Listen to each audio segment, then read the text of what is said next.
Greetings and salutations, everybody out on YouTube. Welcome back to Cruising with the Carsons.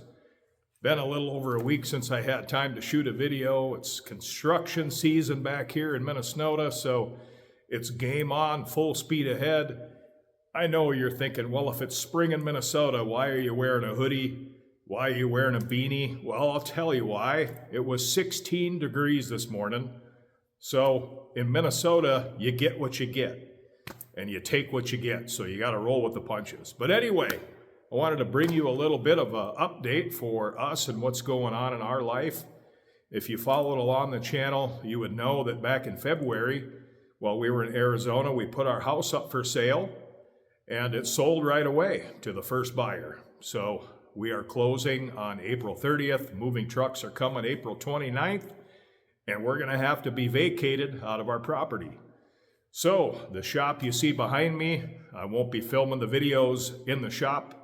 And you're wondering what's going on. Well, behind me, our beloved new Paradigm 310RL, which is rated for full-time use. That's exactly what we're going to be doing. We're going to be going full-time. But it's going to be temporary. It's going to be probably for the next 4 to 5 months, possibly into 6 months. It all depends on, in between my work and my jobs and building homes and doing what we do for other people, having the time to build our retirement home. So we're downsizing, we're downscaling, and we're going to give the whole full-time thing a try, because one day we might be going full-time. Not temporary full-time, but full-time.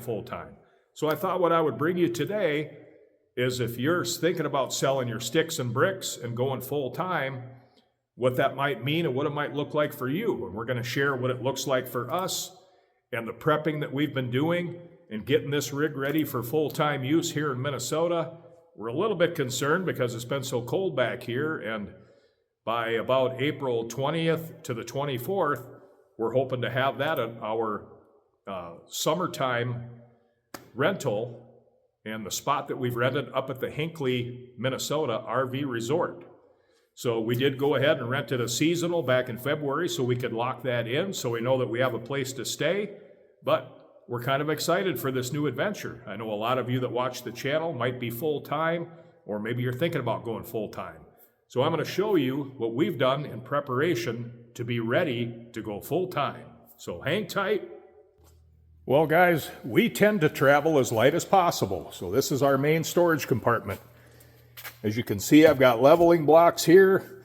That's all full of plumbing supplies, fresh water connections, filters for the water, all that kind of stuff. I carry one tote for my sewage compartment. Soft water unit right there. Laying down on its back is a smoker.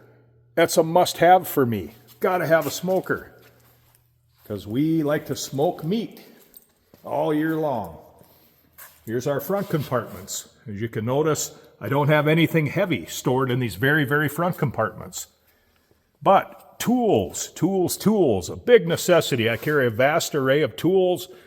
That blue bin that you see right there is full of tools, all kinds of assorted sockets, air chucks, all that kind of stuff. I've got an electric grill, another toolbox full of different size tools and fasteners and connections. Those are 2 lawn chairs that we have bagged up, and 2 plastic tables to set stuff on.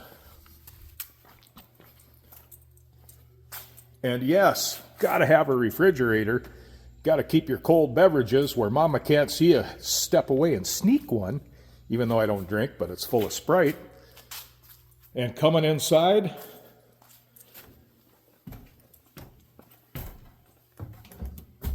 gather here with grateful hearts. I hope all of you that are watching today are grateful for what you have. We certainly are. And obviously, welcome to our home. This is going to be our home base for the next anywhere from 3 to 6 months. I always try to keep the blessed box right there, so every day I can be constantly reminded of our blessings.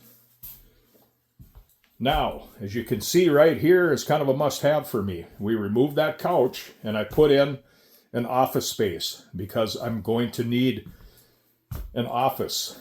Now, for me being a contractor, I constantly have to have access to my internet, etc. because of pulling permits, dealing with customers, sending estimates, sending out billing, all that kind of stuff.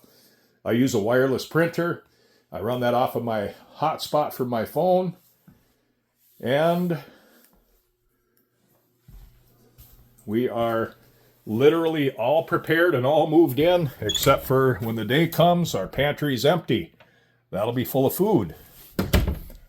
You gotta have chow. But here's how we travel, in case anyone's interested. We are absolutely loving this guy right here that opens up into this massive pantry space. So in here, we keep all of our cookware and bigger pots and pans, etc. That way it frees up all the space in the cupboards and the lower base units, etc. for more storage for things that you might need. Now, you've seen me do this in some of my other videos, but this is one of the things I did right away with this unit. The shower doors, gone. I can't stand those glass shower doors. They're a pain to clean. The tracks that they ride in are a pain to clean. And I've seen too many horror stories where they just shatter going down the highway. And that safety glass, so they splinter into a million little pieces. But, as you can see, the doors are gone, like I always do in my camper. Put up a shower curtain with a rod, much, much easier.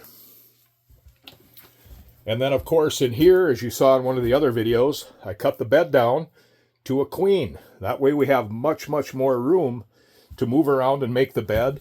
A little bit extra storage on each side, which makes it very convenient in case you want to store little tubular things or long oblong things. And obviously, the closet.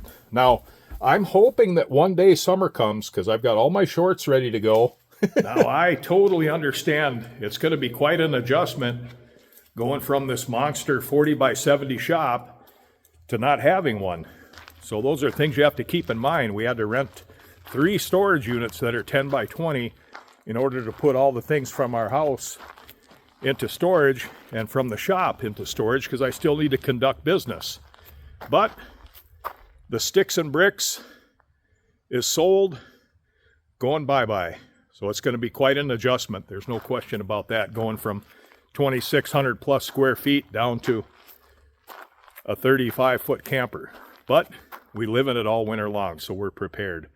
So if you guys are thinking of selling your sticks and bricks and going full-time, well, I'll be joining the ranks. We'll be trying it for a while to see what it's like. So we'll obviously continue our journey of how that's going and what it looks like. However, I've got an update for you. On April 18th, I've got an interview coming up again with Nate Goldenberg, and we're going to talk about some pretty hardcore issues, much, much more in-depth than the first interview I did with him, and he's agreed to answer those questions. So April 18th, stick around, you guys. I'll be releasing that episode. But until then, hopefully I'll see you in one more video. Bye.